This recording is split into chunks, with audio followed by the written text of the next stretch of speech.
네, 오테라. 오늘의 테슬라 오늘도 역시 5시에 시작을 하고 여러분들을 만나게 됐습니다. 저는 오테라의 김호수고요.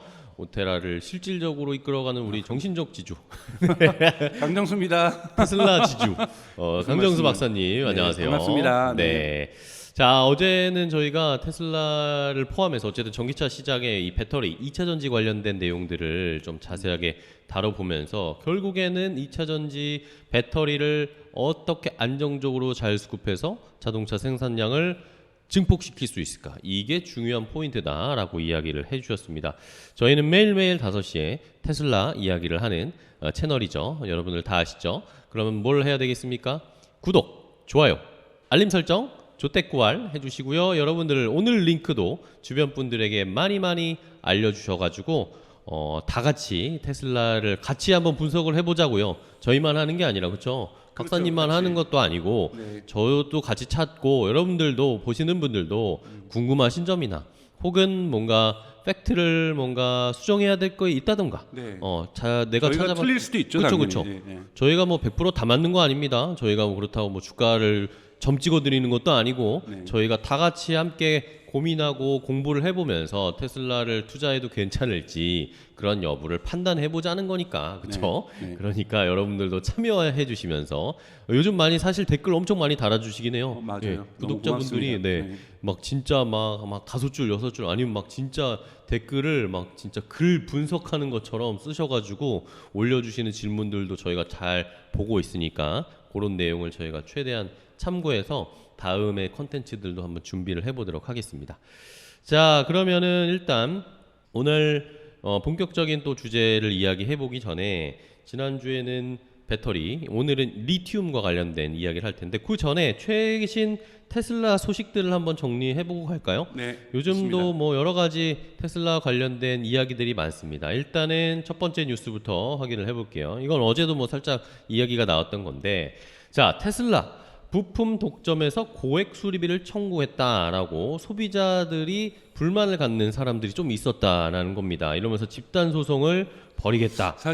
사실은 이 수리비는 우선 두 가지 부분을 좀 포인트를 지적을 한다라면 네. 현대기아차를만 그러는 건 아니에요. 예를 들자라면 자동차를 팔았을 때 돈을 많이 벌고요. 두 번째로 많이 버는 거는 수리비예요. 그렇죠. 이렇게 부품이나 부품 팔아가지고 하는 거잖아요. 왜냐하면 보통 자동차 내연 기관에 부품이 2만 개가 정도 개가 들어간다 그래요. 그럼 2만 개에 대한 부품 수리비를 하면서 사실 많이 돈을 벌고 있고 또 외제차 가지신 분들 한국에서 힘들어하시는 것이 수리비가 수리할 때 비싸요. 수리비가 엄청 비싸잖아요. 네. 왜냐하면 그 부품이 물 건너 비싸니까. 바다 건너 비행기 타고 와야 되기 때문에 이제 비싼 거고요. 근데 이제 전기차 같은 경우에는 전체적으로 들어가는 부품이 한 2,000개가 조금 넘습니다. 뭐 사람마다 2,500개가 된다, 3,000개가 된다, 네. 뭐 4,000개가 된다. 하여튼 대단히 적어요. 그렇기 때문에 우선은 고장이 적죠. 그래서 전기차가 확산될 경우 시장 점유율이 높아질 경우에는 사라질 이러한 서비스 중에 하나가 우선은 주유소가 우선은 많이 사라질 거고요. 그렇겠죠. 주유소가 사라지고 있고 지금 뭐 지역 같은 경우 주유소가 많이 줄고 있는 현상이고 근데 우리나라 같이 이렇게 전기차 시장 점유율이 적은데 사라지는 건 사실 전기차 때문이 아니라 인구 감소 때문에 지역의 인구 감소 때문에 이루어지는 거고요. 근데 하지만 예를 들자면 노르웨이 같이 엄청나게 전기차가 많이 가는 것은 확실하게 지금 주유소가 사라지고 있다고 볼 수가 있고요. 두 번째는 자동차 정비소가 사실은 되게 어렵습니다. 왜냐하면 부품이 적기 때문에 교체해야 될 부품 수도 적은 거거든요. 그렇네요. 그렇기 때문에 정비소 자체가 가져가야 될 포션이 대단히 줄어들게 될 거라는 거고요. 근데 이런 와중에서 당연하게 현재는 테슬라 제품을 고칠 수 있는 데는 테슬라밖에 없거든요. 네. 그러니까 이런 테슬라 차량에 대해서 수리에 대한 독점권을 갖고 있는 거는 독점하려고 했던 게 아니라 좀 자연스러운 현상인데 문제는 가격을 올려버릴 수가 있기 때문에 고액 수리비 청구가 이루어지는 거죠. 네네. 이런 부분들은 소비자 집단 소송을 하는 건 너무나도 저는 당연하다고 생각이 들고 잘하셨다고 생각이 들고 네. 이런 것들은 소비자들이 싸워야 되는 거죠. 항상 어떤 기업은 이윤을 극대화하려고 하는 것이 기업의 존재 목표이기 때문에 적절하게 기업에 대한 견제와 균형은 저는 필요하다고 생각이 들고 이런 집단 소송은 매우 잘한 일이다라고 생각하고 있습니다. 네.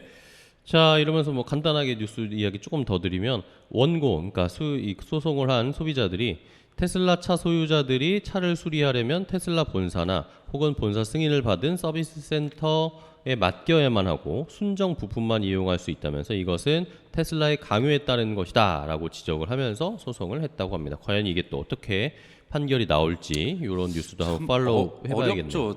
순정 부품만을 아직까지는 사용하게 요구하는 것은 조금 초기 자동차 업체로서는 좀 어쩌면 자연스러운, 어쩔 수 없기 당연하다는 건 또한 아니에요. 되게 자연스러운 부분인 거고, 사실 다른 기업들도 벤츠나 BMW도 순정품 사용을 요구하죠. 근데 그걸 의무화하지는 않죠. 그리고 그걸 강요하지는 않죠. 그렇죠. 네, 권장을 다만 하는 것도 권장 사항으로 순정 부품 쓸 거를 다 요구하죠. 네, 알겠습니다. 자, 요거는 어떻게 결과가 나오는지 한번 저희도 계속 지켜보도록 하겠고요. 자, 두 번째 뉴스입니다. 역시 또 지난번에 저희가 계속 이야기했던 멕시코 공장 이야기입니다.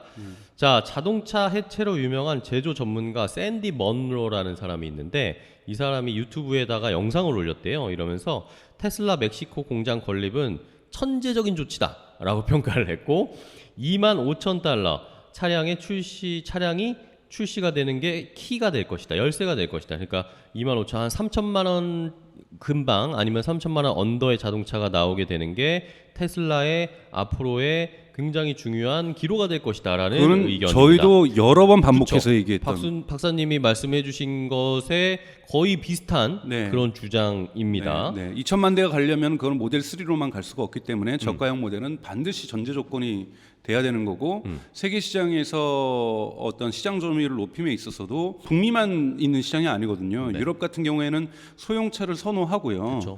그리고 여러분 로마 한번 여행 갔다 오시면 거기가 소형차 아니면 뭐 어떤 차가 다닐 수 있을까? 그렇죠. 뭐 이런 거 생각하실 거고 여러분 일본을 공략할 때도 일본 가면 여러분들 여행 갈 때마다 깜짝깜짝 놀라시잖아요. 소형차 진짜 많죠. 정말 소형차가 많은 나라잖아요. 소형차 시장 공략을 해야 되고요. 동남아 시장도 공략해야 되고 인도 시장도 공략해야 되고 가장 중요한 시장 중국 시장도 소형차가 훨씬 더 중요합니다. 그래서 이런 소형차에 대한 어떤 테슬라가 만들어내는 것은 매우 당연한 수순이라고 볼 수 있고 이것이 나올 때 결정적으로 폭발적으로 테슬라의 생산량은 증가할 수 있다고 볼 수 있습니다. 네. 뭐 이거는 뭐 여담이지만 로마 유럽 이야기 해주셨으니까 유럽에서는 주차 공간들도 되게 좁아가지고 그죠? 네. 유럽에서는 그렇게 한다면 독일 유럽에 계셨다니까 네. 한번 물어볼게요. 유럽에서는 주차할 때 그냥 앞뒤 살짝 콩콩 박는 거는 그냥 일상적으로 넘어간다고 하던데. 아 절대 아닙니다. 아니에요? 아니 저는 이제 독일에서 한 12년 가까이 살았는데요. 네. 그러니까 독일 같은 경우 우선 주차 공간이 여유가 있고요. 아, 그리고 남의 차를 콩콩 한다라는 거는 있을 수 없는 일이에요. 이거는 왜 유튜브에 그런 거 영상 막 올라온 거야? 나는 그거 본 거 물론 뭐 같은데. 그게 이제 파리의 어떤 특정한 지역이라든지 로마의 어떤 특정 지역이라든지 이런 데서는 이야기가 나올 수가 있겠고 워낙 소형차들이니까 콩콩해도 별로 충격도 없고 기스도 안 날 수 있지만 남의 차 기스는 거는 남의 그쵸, 자산에 그쵸. 대한 그쵸, 그쵸. 손해를 끼치는 거잖아요. 그거는 그냥 일상이라고 볼 수는 없는 거고요. 다만 이제 아, 파리라든지 런던의 원웨이 공간 그리고 뭐 로마라든지 이런 미국 유럽의 대도시들에서 소형차는 필수적이라는 거고 그리고 이미 시트로엔이라든지 푸조 같은 경우에선 소형차 13,000달러 정도 수준의 전기차를 지금 판매를 하고 있고 특히 여성들이 되게 선호하면서 많이 잘 팔리고 있습니다. 다만 그것도 공급이 아직 부족해서 많이 못 팔리고 있는 상황이지만요. 네. 네, 알겠습니다. 여러분들 유럽에서도 그렇게 그냥 지나가면 안 됩니다. 저는 그런 영상을 봐가지고 유럽은 다 그런 줄 알았어요. 아니라고 팩트 체크해 주셨습니다.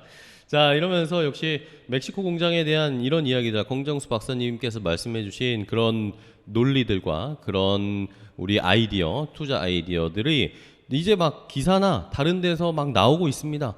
우리가 역시 한 발 빨랐죠. 박사님이 얘기해 주신 게 한 발 빨랐습니다. 이런 기사들이 이제서야 막 나오고 있습니다. 해외 유튜버들 중에서 아까 말씀드린 멀로라는 사람, 유명한 사람이라는데 이제야 얘기를 했습니다. 저희는 지난주에 이미 다 얘기했던 거. 그죠? 2주 전에도 얘기했습니다. 그렇죠. 2주 전에도 얘기했고 그런 포인트 멕시코 공장에서 과연 저가형 모델이 출시가 될지 저가를 만들면서 페라리의 이윤을 추구하는 그쵸. 그렇게 그쵸. 저희가 말씀드렸죠. 네. 많이 만들고 빠르게 만들고 할 수 있을지 기대를 해보겠습니다. 자, 다음 기사를 또 볼까요? 자, 이건 카운터 포인트에서 나온 기사인데 자, 이 베를린 팩토리가 결국에는 유럽에서 테슬라의 판매량을 늘리는 데 결정적인 요인이었다라는 이런 분석 기사였는데 테슬라가 4분기에 유럽에서 가장 많이 팔린 전기차 브랜드가 됐다라는 기사가 나왔습니다. 네네네 당연하죠. 베를린 팩토리가 이제 유감스러운 거는 공장을 빨리 졌지만 여러분 유럽에서 공장 짓기가 쉽지가 않아요. 그러니까 베를린 팩토리 같은 경우 사실 이제 정확하게는 베를린이 아니라 베를린 외곽에 있는 우리식으로 하면은 경기도에 있는 팩토리인데 우리가 서울 팩토리라고 부르는 거랑 그쵸, 똑같습니다. 그른하이데라는 지역에 있는 곳인데 베를린의 동남부 지역, 과거로 치면 동독 지역에다가 지었는데 그 지역이 되게 자연이 좋은 지역이거든요. 아, 그래요? 대단히 자연이 울창하고 그러니까 숲이 우거져 있고 호수들도 많고 그래서 거기서 져서 환경단체들이 사실 많이 반대를 좀 했었고요. 공장은 졌는데 거기서 일할 사람들을 못 구해가지고 사실은 4교대로 일할 수 있는데 1교대로만 작동을 했거든요. 초기에는. 그래서 생산량이 되게 적었었는데 이제 2교대까지 갔어요. 그리고 이제 3교대가 가까워지고 있다 그러더라고요. 그래서 네.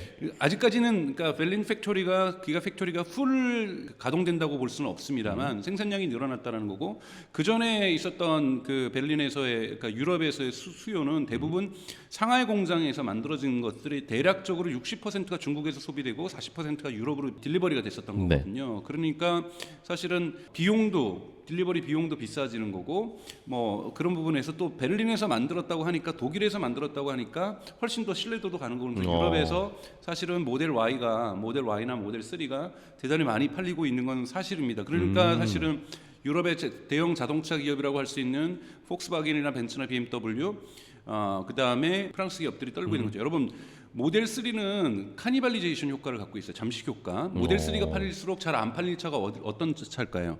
글쎄요. BMW 3 시리즈, 그다음에 벤츠 C 클래스, 아우디 4. 요 세 개는 치명적인 상처를 받습니다. 사람들이 모델 3를 사는 사람들이 고민하다가 사는 게 모델 3가 뭐냐면 모델 3나 Y 살까 고민할 때 뭐로 고민하냐면 BMW 3 시리즈 살까, 벤츠 C 클래스 살까, 아우디 4 살까 고민하다가 고민하다가 독일 사람들은 또 독일 차들 좋아하잖아요. 그쵸. 뭐 우리나라 입장에서는 외제차지만 그들에게는 국산차니까 그쵸. 국산차 고민하다가 이걸 고르게 되는 거거든요. 그러니까 뭐 이런 것들은 사실은 뭐 나머지 프랑스라든지 영국이라든지 뭐 나머지 국가들에서도 마찬가지 현상이라고 볼 수가 있어요. 그래서 떨고 있는 거죠. 그런데 그 와중에서도 모델 3라 특히 요즘 모델 Y가 되게 선전하고 있다라는 거는 테슬라에게는 되게 즐거운 소식이라고 볼 수 있고 제가 지난번에도 말씀드렸던 것처럼 1, 2월에 중국에서의 테슬라 매출이 줄을 줄 알았는데 프라이스 가격 인하의 덕택인지는 몰라도 중국에서 1, 2월에 매출이 증가했다. 하지만 매출이 증가했어도 제가 그래프도 보여드렸었는데 잘 나갈 때에 비해서는 줄어든 거다. 네. 알겠습니다. 그렇게 말씀을 해주신 것처럼 그러면서 지난 2022년에 4분기에 유럽에서 가장 많이 팔린 전기차 모델 탑 10을 이렇게 또 카운터 포인트에서 보여줬습니다. 말씀해주신 것처럼 모델 Y가 1위, 네. 그다음 모델 3가 2위, 네. 그 다음에는 포드, 뭐 볼보 이런 식으로 네, 쭉 네. 결국에는 이런 것들이 유럽에서 다시 테슬라가 좀 힘을 내고 있다. 그거의 중요한 뭐라고 해야 될까요? 중요한 원동력은 역시 베를린 팩토리, 기가 팩토리가 생산을 조금씩 더 늘려나가고 있고 2교대로까지 갈 수 있고 이러면서 2022년 11월에 베를린 공장 생산 능력이 주당 3,000대에 이르렀다라고 하면서 어쨌든 베를린 공장이 조금 더 생산량이 늘어나고 있다는 겁니다. 그러려면 한참 멀었어요. 왜냐하면은 상하이 같은 경우에는 작년 7월인가 기록을 했을 때는 8,000대인가 10,000대까지 올라갔거든요. 오케이. 자, 이것도 아까 말씀해주신 것의 연장선상인데 이번 기사는 테슬라가 중국 판매량 역시 말씀해주신 것처럼 중국 판매량이 증가하고 있다. 그 1, 2월뿐만 아니라 테슬라가 중국 내에서 지난주에 판매된 자동차 수가 또 증가했답니다. 그러면서 3주 연속으로 판매량이 증가를 하고 있는데 모델 Y가 11,300대 정도가 팔렸고 모델 3가 5,700여 대 정도 팔렸다. 이러면서 모델 3 같은 경우에는 그 전주 대비해서도 83%나 판매량이 증가를 했다고 합니다. 그런데 반면에 이 테슬라의 또 뭐 경쟁사라고 할 수 있는 BYD 같은 경우에는 판매량이 좀 주춤하고 있대요. 이러면서 37,000대 정도가 팔렸는데 전주보다 5% 감소했다. 이런 그래도 것들이 훨씬 많이 팔았잖아요. 네, 그렇죠. 그러면서 그렇네요. 총수는 어쨌든 BYD가 앞서 있지만 1위 업체예요. 예, 그렇죠. 이런데 어쨌든 테슬라가 중국에서 판매량이 가격이나 정책을 펼친 이후로 조금씩 늘어나고 있다. 네, 이런 상황입니다. 좋습니다. 자, 마지막으로 또 살펴볼 거. 머스크가 그러니까 테슬라가 BYD의 배터리를 안 쓸 것이다. 뭐 이런 이야기가 나오면서 뭔가 둘 사이 문제가 있나 이런 이야기가 나왔었는데 근데 일론 머스크가 요거에 대해서 그렇지 않다. 우리는 지금 관계가 좋다라는 식의 트위터를 남겼대요. 이게 우리나라의 언론에서 나왔던 건데 테슬라가 비아디의 배터리를 쓰지 않기로 했고 모델 3 스탠더드에 들어가는 배터리 공급 계약이 만료됐는데도 추가 공급을 요청하지 않고 있다라고 우리나라 언론에서 이런 기사를 썼는데 이걸 보고 일론 머스크가 트위터에서 이 언론 보도는 거짓이다. 이렇게 테슬라 비아디의 관계는 포지티브하다라고 남겼답니다. 포지티브 안 해도 포지티브라고 얘기할 수밖에 없다고 제가 아까 전에 어제 말씀을 드렸잖아요. 그렇네요. 네, 그러니까 CATL하고 BYD라고 해서 중국 정부하고 지금 등을 진다라는 건 테슬라에게서는 자살행위랑 똑같아요. 그래서 관계가 나빠도 좋은 척 해야 되는 거고 뭐 그렇기 때문에 너무 지금 중국하고 테슬라가 멀어지고 있다 이런 이야기는 너무 쉬운 얘기들이에요. 그리고 그거는 마찬가지로 애플도 마찬가지로 제가 말씀을 드렸고요. 그래서 쉽게 테슬라와 중국은 떨어질 수가 없고 그 다음에 애플도 중국하고 떨어질 수 없습니다. 네. 알겠습니다. 자, 이렇게까지 한번 비아디아 테슬라의 관계까지 어제 이야기했던 게 자연스럽게 또 연결이 됐죠. 네. 미국과 중국의 이런 싸움에서 테슬라가 과연 어떤 입장을 취하고 어떻게 안정적으로 배터리를 수급할 수 있을까 이런 것들이 중요합니다. 네. 자, 일단은 최신 기사 최근의 뉴 테슬라 이야기를 한번 들어봤는데요. 여러분들 잘 들으셨으면 뭐 하셔야 되겠죠? 구독, 좋아요, 댓글. 알림 설정, 조댓구알 해주시고 오늘 링크도 많은 친구분들이나 주변 분들에게 테슬라 주주분들을 모두 다 저희 채널로 불러주시기 바랍니다. 그리고 여기 보이는 공간들 채워주시기 바랍니다. 책이 놓여 있고 뒤에 이런 또 광고판들이 붙어 있는데 많이 여러분들 많이 자리가 비어 있으니까 채워주시기 바랍니다.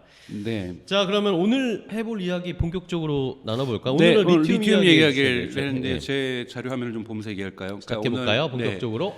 네, 리튬 하기 전에 우선 코발트 얘기를 좀 풀어보겠습니다. 코발트요? 여러분, 네. 그러니까 리튬이 이제 주된 배터리의 구성 요소지만 코발트도 되게 적은 양이지만 들어가거든요. 물론 노코발트의 시대도 얼마 남지 않았습니다만 코발트가 아직까지는 들어가요. 근데 이 보시면은 저 밑에 코발트 생산량 보이실 텐데 여러분 DRC가 어디일까요? 글쎄요. DRC? 데모크라틱 레퍼블릭 오브 콩고. 콩고. 네, 콩고입니다. 여러분 이 콩고가 코발트 시장에서는 압도적인 그렇네요. 생산량을 가지고 있고 전 세계 코발트는 대부분 콩고에서 콩고에서 나오는구나. 수입된다고 보실 수가 있어요. 2위인 인도네시아라든지 요즘 인도네시아 높이고 있는데 러시아, 뭐 호주, 뭐 캐나다, 중국하고는 압도적인 차이가 나고 있죠. 사실은요. 그러게요. 그래서 근데 문제는 네. 이 콩고에 있는 광산의 주인의 약 80% 이상이 중국 기업.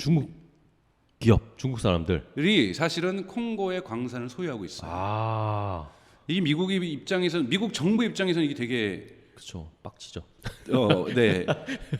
킹이잖아요. 킹이잖아요. 킹 받는. 네. 킹인데 요것도 한번 우리가 거꾸로 봐야 될 것은 그만큼 중국에 의존하고 있다라는 거예요. 그렇네요. 이거는 한국 자동차도 마찬가지예요. 한중 갈등이 강화돼도 코발트만 끊어버려도 그러니까. 우리 한국의 2차 전지 회사들은 전지 못 만듭니다. 그러니까 여기에서 그러면은 캐나다하고 호주하고 러시아는 또 그렇고 인도네시아 세 군데인데 요 세 개를 가지고서는 양 자체가 절대적일 수밖에 없어요. 이것이 아까 말했던 한국 시장이 점유하고 있는 이 뭐 30% 미만인 시장 점유율도 못 만듭니다. 네.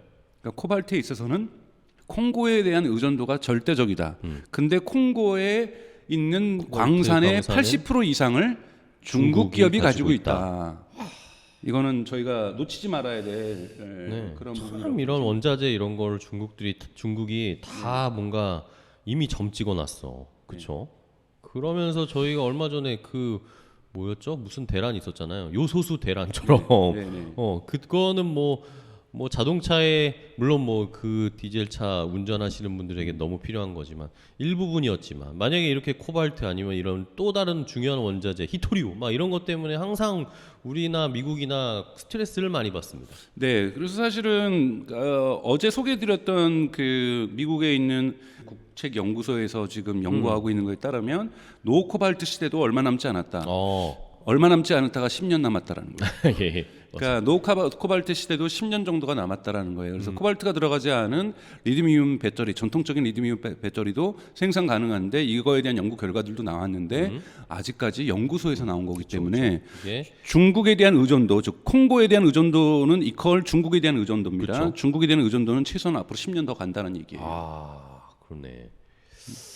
쉽지 않네요. 네, 그래서 이런 부분들 보셔야 된다라는 거고, 그다음에 이제 리튬으로 가도록 하겠습니다. 네. IEA 세계 에너지 기구죠. 세계 에너지 기구에서 예측한 건 20년 대비 2030년만 해도 리튬의 디맨드가 20배 증가합니다. 20배. 20배. 어제 말씀드린 겁니다. 그 배터리 공장만 해도 90개가 더 필요하다고 그랬잖아요. 네네. 네, 90개가 더 필요하다고 얘기했던 것처럼 우리 리튬에 대한 디맨드도 지금과 같은 성장 속도를 맞추려면 2030년이면 20배가 필요하다라는 거예요. 야. 그러니까 정말 어마어마하게 많이 필요합니다. 그렇네요.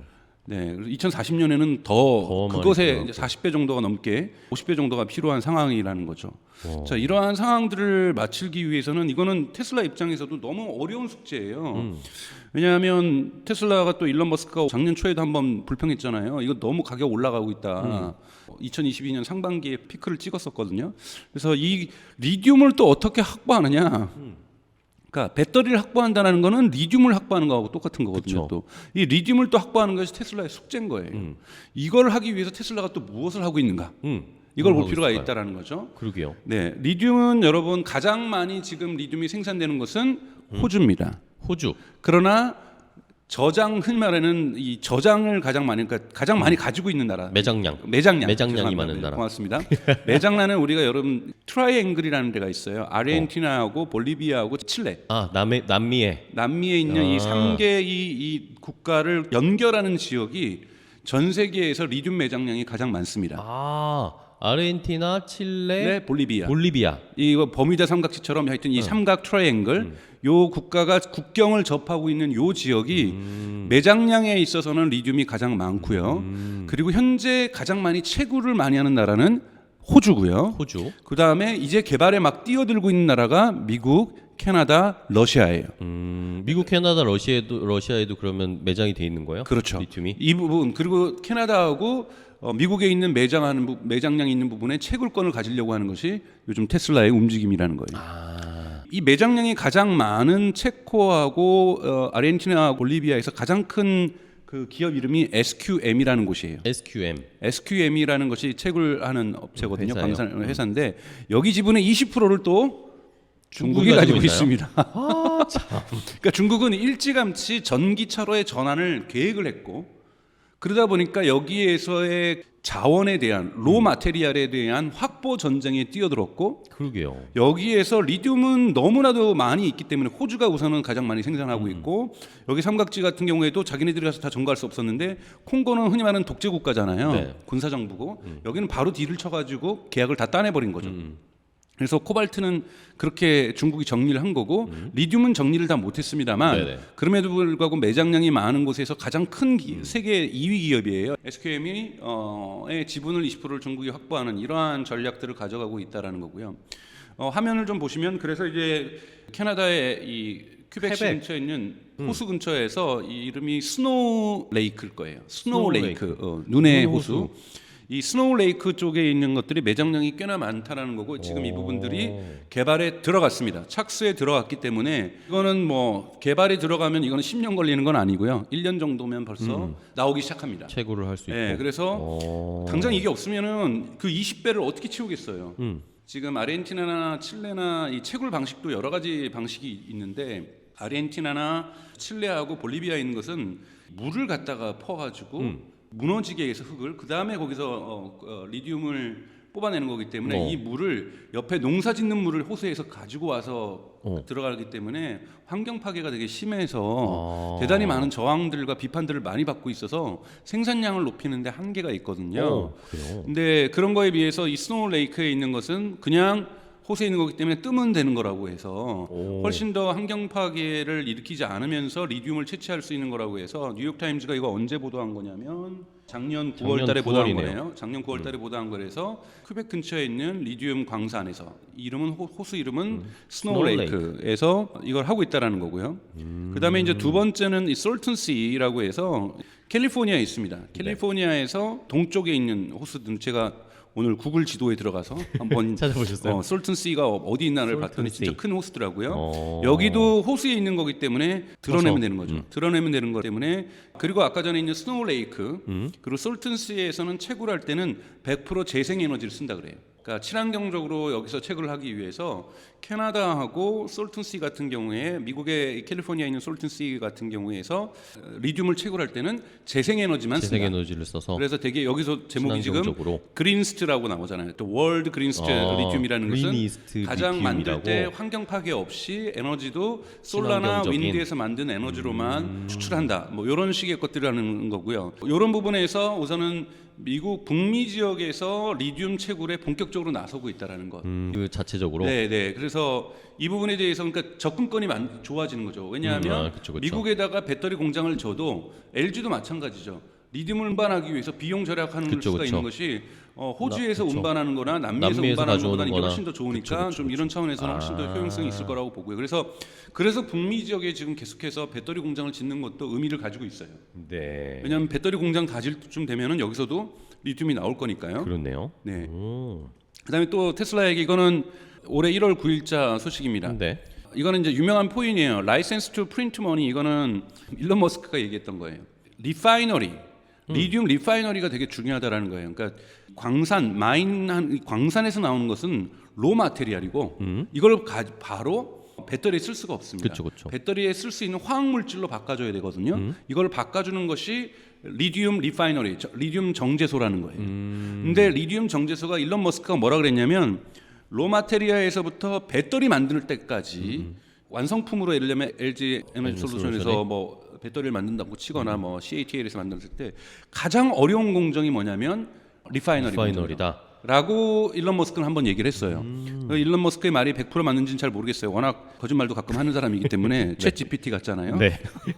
그래서 모든 게 팩트는 아닙니다. 그렇죠? 네, 근데 하여튼 일론 머스크는 뭐라고 묘사했었냐면은 광석을 캐는 것, 원석을 캐는 것, 그리고 이걸 가지고 정제하는 것, 그 다음에 배터리를 만드는 것 중에서 가장 어려운 공정이 정제하는 기술이다. 리파이너리다. 그래서 이것이 라이센스 투 프린트 머니다. 돈을 찍어내는 거랑 똑같다라고 하는 건데 문제는 이거 관련된 경험이 있는 사람을 테슬라가 채용을 하기 시작했습니다. 올해 1월 초에. 정제 기술자들을 왜냐하면 테슬라가 정제소를 짓기로 결정을 했거든요. 직접. 네, 직접 정제소 사업에 뛰어드는 걸로 결정을 했습니다. 그래서 이건 이제 블룸버그에서 제가 가져온 건데 조금 비판하는 게 뭐냐면 네. 지금 보시는 것처럼 검은색은 뭐냐면 이거의 가격이에요. 리파이너리 했을 때 나오는 그 화학 물질의 가격이 마찬가지로 리튬 가격이 뛰었던 2022년에 확 올라갔지만 네. 다시 급감하고 있거든요. 그래서 프라핏은 그렇게 많지는 않을 거다. 근데 이건 테슬라는 이 리파이너리 뛰어 들어가는 이유는 돈을 벌려고 하는 것만이 아니라 자체 공급할 수 있는 이 배터리 화학 물질을 테슬라도 생산을 하잖아요. 연간 150만 대에 들어갈 배터리를 이제 생산하려고 하고 있기 때문에 너바다 기가 팩토리에서 생산하려고 하고 있기 때문에 그리고 텍사스 공장에서 생산하려고 하고 있기 때문에 여기에 필요한 로 마테리얼에서 배터리를 만들 수 있는 케미칼 화학 물질을 만들 수 있는 정제소를 직접 자기에게 자급을 하려고 하는 이런 의도를 가지고 있다라고 보실 수가 있습니다. 그래서 테슬라가 리튬 리파이너리 사업에 들어갔다. 이러한 이 소식은 좀 전할 필요가 있을 것 같고요. 그러게요. 그리고 테슬라가 이거는 저희가 한번 얘기했었죠. 마스터 플랜 3를 발표를 했었는데 마스터 플랜 3에서는 all about 토네이지라고 말씀을 드렸었어요. 그 방송을 보신 분 기억할지 모르지만 토네이지라는 것은 리튬을 현적한 배에 컨테이너 선 전체 배 여기 하나에 다 들어가는 것을 원 토네이지라고 얘기를 한다. 즉 리튬을 암시했다라는 거죠. 그런 의미에서 브라질에 있는 채굴 회사인 시그마를 구매하려고 한다. 뭐 이런 말씀을 리튬. 제가 드린 적이 있습니다. 맞아요. 그래서 리튬을 채굴하는 데에도 테슬라가 직접적으로 회사를 매입을 해서 개입을 하려는 거고, 그 다음에 리튬을 리파이너링 하는데 정제하는 것도 데서도 직접 테슬라는 하려고. 지금 직접적인 개입을 하기 시작하고 있는 거고요. 이 부분에서도 말씀드린 것처럼 이거는 블룸버그에서 또 작년에 9월달에 얘기한 거예요. 그래서 테슬라의 목표는 뭐냐면 마이닝 광산을 직접 해가지고 직접 리튬을 마이닝하려고 한다, 광산을 채굴하려고 한다. 이러한 부분들이 블룸버그에서도 보도를 하고 있으니까 이건 맞는 거예요. 그리고 일론 머스크가 이제 1,000헥타에 이르는 너바다에 이런 공장에 대한 부지를 확보를 했다라든지 뭐 이런 소식들을 전하고 있습니다. 그래서 리튬 자체도 그러니까 아까 말씀드렸던 것처럼 이 중국의 영향권 안에 있지만 리튬은 근데 배터리처럼 CATL처럼 그렇게 강력하지는 않은 상태이기 때문에 직접적으로 채굴에 들어가려고 하고, 좋은 소식은 북미 지역에서 캐나다하고 미국 지역에서도 리튬이 생산되기 시작한다라는 거고, 네. 그리고 이것이 되게 사회적 비판을 받았던 환경 파괴적인, 지금 사실은 아르헨티나하고 칠레하고 볼리비아가 있는 곳에서는 환경 파괴적으로 많이 만들어지고 있어요. 왜냐하면 농업에 써야 될 물을 갖다가 거기다가 물을 쏴가지고 녹여내려가지고 흙을 녹여내려가지고 그 흙에서 다시 리튬을 뽑아내는 거거든요. 그러니까 이런 방식을 하지 않고 미국이나 캐나다 같은 경우에는 전기 충격을 가해서 뽑는 전기도 재생에너지고 그리고 이미 호수에서 나오는 거기 때문에 환경 파괴가 상대적으로 덜하다. 그래서 좀 이런 데서 직접적으로 가까운 거리에서 할 수 있기 때문에 이거는 엔솔이나 SK나 삼성에게도 좋은 소식이라는 거죠. 그러니까 북미에다 공장을 지면 가깝게. 북미에서 수급할 수 있다. 근데 전 세계적으로 앞으로 90개 정도의 그 배터리 공장들이 만들어져야 되기 때문에 이거를 다 채워줄 수 있을지는 잘 모르겠어요. 왜냐하면 앞으로 20배가 더 많은 리튬이 더 필요한 거고. 그래서 리튬 확보 전쟁이 대단히 중요하다. 왜냐하면 지금 리튬이 너무 비싸기 때문에 전기차 가격이 비싼 부분이 있는 거고, 네네, 그렇죠. 리튬이 비싸기 때문에 저가형 차를 못 만드는 부분들이 있는 거거든요. 어제도 말씀드렸던 것처럼 테슬라의 좋은 기술은 뭐냐면 셀을 모듈화하고 모듈을 팩화하는 데 있어서의 운영 체계를 소프트웨어적인 어떠한 장치를 통해서 기술력으로 똑같은 퍼포먼스를 내는데 리튬이 7, 8%가 적게 들어가게 만들어낸다라는 것이 테슬라의 또한 능력이기 때문에 이것이 경쟁력이, 특히 가격이 비쌀수록 훨씬 더 경쟁력을 가질 수가 있겠죠. 이런 부분들을 저희가 고려할 필요가 있다라는 거고, 앞으로 10년 동안 노 코발트로부터 독립할 수는 없는데 코발트의 전 세계에서 생산량의 약 80%가 넘는 양이 콩고에서 생산되고 있다는 거고, 콩고에서 생산되는 광산의 80% 이상을 중국 사람들이 갖고 있다는 것. 이 부분을 저희가 무시할 수 없다라는 거예요. 그래서 미중 갈등이 격화되면은 제가 보기엔 중국이 제일 먼저 할 것은 코발트 끊어버릴 거예요. 그거는 코발트를 끊어버리면 이거는 테슬라만 손해를 보는 것이 아니라 한국 기업들도 손해를 볼 수밖에 없다. 그래서 미중 갈등을 조심스럽게 접근하지 않으면, 그러니까 중국이 카드를 여러 개 쥐고 있다라는 거예요. 근데 중국이 언제 이 카드를 사용할지는 잘 모르겠지만 우선 CATL을 통해서는 어제 말씀드렸던 것처럼 배터리 가격을 차등화하기 시작했다. 네. 이 부분도 되게 테슬라에게는. 중요한 메시지라고 볼 수가 있고요. 코발트 가격을 끊지는 않더라도 차등화시켜 버리면 이것 또한 이제 경쟁력에 가격 경쟁력이 타격을 사라지겠죠. 미칠 수가 있습니다. 예를 들면은 LG 엔솔이나 SK온이나 삼성 SDI에 공급하는 코발트의 그 가격을 중국에서 2배로 너네는 떠볼래라고 얘기를 한다든지 이러면 단가가 안 맞죠, 그러면. 그러면 대단히 힘들어지는 시장 상황이 만들어질 수 있다는 부분이고, 그래서 테슬라의 마스터 플랜 3는 이러한 리튬이라든지 코발트를 확보하는 데 많은 신경 쓰는데 코발트는 근본적으로 접근이 테슬라 스스로도 어려워요. 그러니까 여기서는 테슬라가 완전 독립하기 어려운 것이, 이거는 중국이 그냥 다 가지고 있다고 보시면 되는 겁니다. 그러니까 이러한 코발트에 대한 엄청난 매장량을 갖고 있는 새로운 지역이 만들어지지 않는 이상 코발트에 대한 독립은 테슬라도 할 수 없다. 하지만 테슬라가 지금 전격적으로 추진하고 있는 것은 리튬에 대한 채굴권 사업에도 뛰어들고 있지만 더 중요한 것은 여러분 리파이너리 사업에 뛰어들고 있다라는 것. 그래서 앞으로 뉴스를 보실 때 테슬라가 리파이너리 공장을 완공했다. 이건 대단히 긍정적인 신호라고 보셔야 되는 거고. 좋네요. 예. 그리고 실제로 아직까지 지금 브라질과의 인수 협상은 벌어지고 있지만 시그마 리튬이라는 회사하고 하고 있지만 아직까지 인수가 된 건 아니기 때문에 여기에 얼마나 인수를 하고 있는가. 미국에 있는 리튬 채굴 업체가 있어요.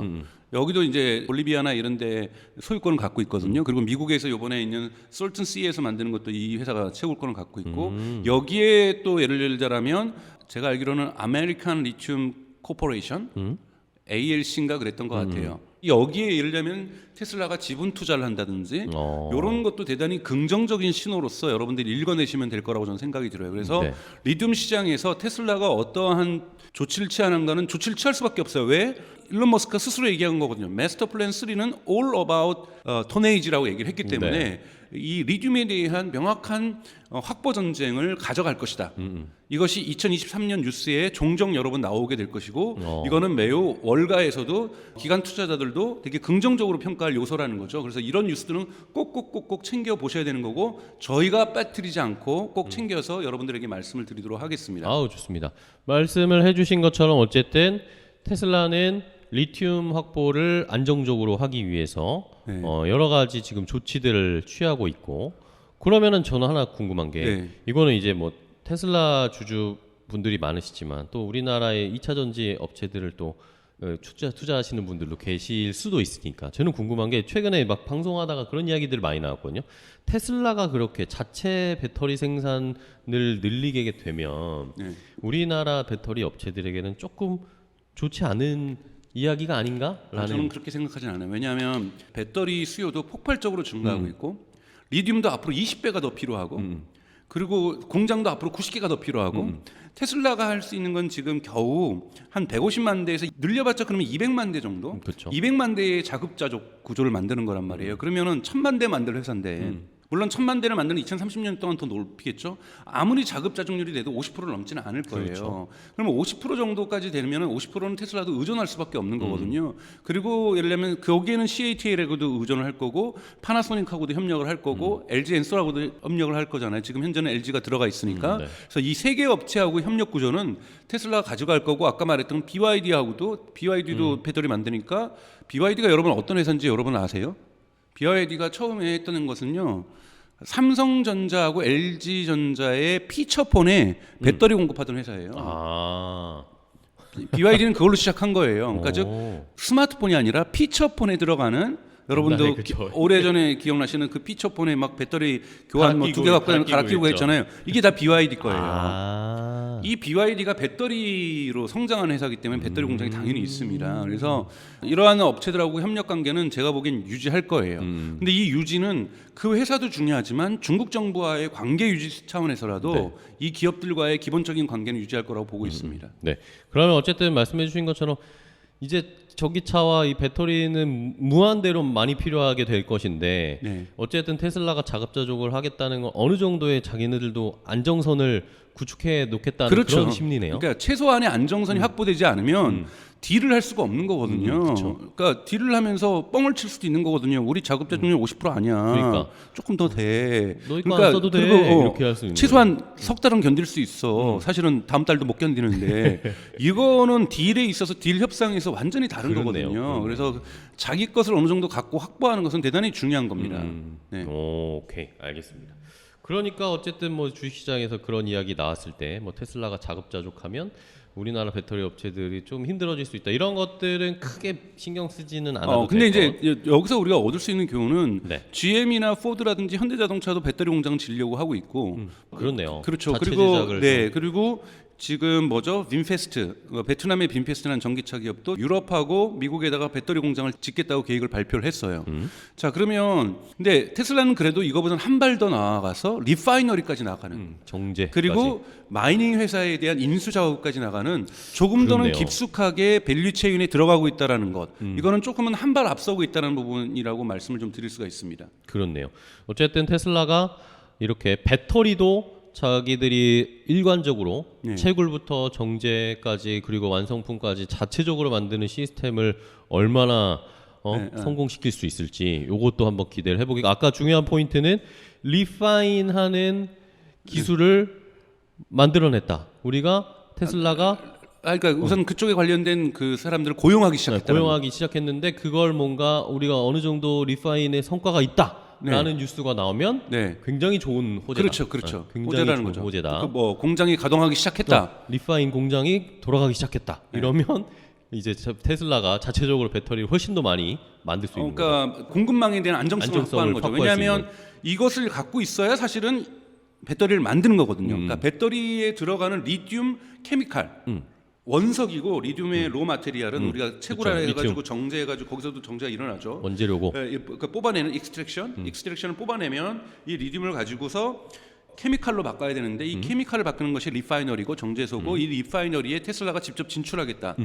자, 이렇게 오늘은 어제는 배터리 2차 전지와 관련된 전반적인 시장을 살펴봤고 오늘은 조금 더 깊숙이 들어가서 리튬과 관련된 테슬라의 행보 어떤 것들을 준비하고 있는지 함께 확인을 해봤습니다. 결국에는 배터리 시장은 점점 더 커질 수밖에 없고 네. 배터리는 무한대로 필요할 거의 무한대급으로 필요할 수밖에 네, 없는 그래서 상황. 제가 아까 전에 MIT 테크놀로지 기사를 좀 소개시켜드리면서 이런 칼큘레이션을 하고 있는 이러한 계산을 하고 있는 데 근본은 뭐냐면 바이든 정부가 걸었던 2030년까지 미국 시장 정도에서도 전기차 시장이 50%를 차지할 때 신차 판매에서 이걸 전제로 하고 있는 그쵸, 거거든요. 근데 이렇게 갈 수밖에 없어요. 제가 눈에 갔지만 캘리포니아에서 35년에 내연기관차 판매가 금지되고 이것이 쿼타제로 25년과 30년에 아마 2030년에 69%인가 그럴 거예요. 그러니까 2030년에 69%는 무조건 전기차를 팔아야 되는 거예요. 쿼타제가 정해져 있기 때문에. 그리고 이거와 연동된 주가 14개 주고 지금 유럽연합도 계속해서 지금 물론 독일이 목리를 부려가지고 마지막 통과가 안 되고 있습니다만 유럽연합에서도 2035년에 내연기관차 판매 금지 조항을 지금 법제화하려고 하고 있단 말이에요. 그러니까 이거는 그 수순으로 가는 거라는 거죠. 그렇기 때문에 전기차의 수요와 공급이 신차 시장에서 50%를 차지한다는 것은 그만큼의 배터리가 필요하다는 거고 지금 전 세계 시장 점유율이 신차 시장에서는 10%밖에 안 돼요. 그렇죠. 10%에서도 이렇게 많이 배터리가 필요한데 그죠. 네. 50%까지 가고 가려면 어떤 지에서는 70%까지 가고 80%까지 간다라면 앞으로의 그 리튬의 수요라든지 코발트의 수요 당분간은 폭발적으로 증가할 수밖에 없다. 오케이. 네. 그렇습니다. 좋습니다. 리튬은 엄청나게 많이 필요하고 코발트를 쓰는 이 배터리는 지금 사용은 하고 있지만 중국이 코발트를 꽉 잡고 있어가지고 요거는 이제 이 리튬 쪽으로 시선을 옮기고 있고 테슬라가 이 리튬을 많이 확보하고 정제도 하고 그러면서 배터리까지 만들 수 있는 원스톱 시스템을 과연 만들 수 있을지 원스톱 시스템이라고 하니까 좀 웃긴데 그러니까 밸류 체인을 어떻게 이제 통합할 수 있는가의 문제인데요. 그러니까요. 다음 시간에도 또 재밌는 얘기로 네. 다음 시간의 주제는 제가 아까 말씀드렸던 것처럼 다음 주에는 스타링크. 네, 말씀해 주실 때 스타링크 대신 물론 됐죠. 이거는 스페이스X 겁니다. 스페이스X 겁니다만 유관회사 연관회사라고 볼 수 있고 스페이스X에서는 스타링크가 어떤 특징을 갖고 있고 어떤 장점을 갖고 있고 지배적인 어떠한 위성 인터넷 사업자로 성장하고 있는지를 좀 말씀을 좀 드리면서 이것이 가능성으로 열려 있는 커넥티브 카라고 하죠. 테슬라의 사람들은 예를 들자면 이제는 인터넷으로 연결되는 그러니까 주행 중에도 인터넷으로 연결되는 지금은 집에다 파킹했을 때 연결되지만 주행 중에 연결되는 이러한 가능성들이 자동차 시장에서의 시장을 재편하는 키가 될지 좀 말씀을 드리도록 하겠습니다. 알겠습니다. 자, 오늘 이렇게 또 오테라 강정수 박사님과 이 리튬과 관련된 다음 주에는 스타링크 예고를 해드렸으니까 여러분들 많이 기대해 주시고요. 어떻게 하셔야 되겠죠? 그러면 구독, 좋아요, 알림 설정을 해두시고 다음 주에 저희가 스타링크 이야기를 할 때 역시 찾아와 주시면 되겠습니다. 저희는 또 다음 주에도 매일매일 5시에 네. 여러분들께 좋은 콘텐츠와 테슬라에 관련된 이야기로 찾아뵙도록 하겠습니다. 박사님 오늘 너무 고생하셨어요. 또. 아유, 같이 고생했죠. 네, 저희 빨리 네. 밥 먹으러 가요. 네. 오늘 고생하셨습니다. 다음 주에도 뵙겠습니다. 고맙습니다. 오테라 여기까지입니다.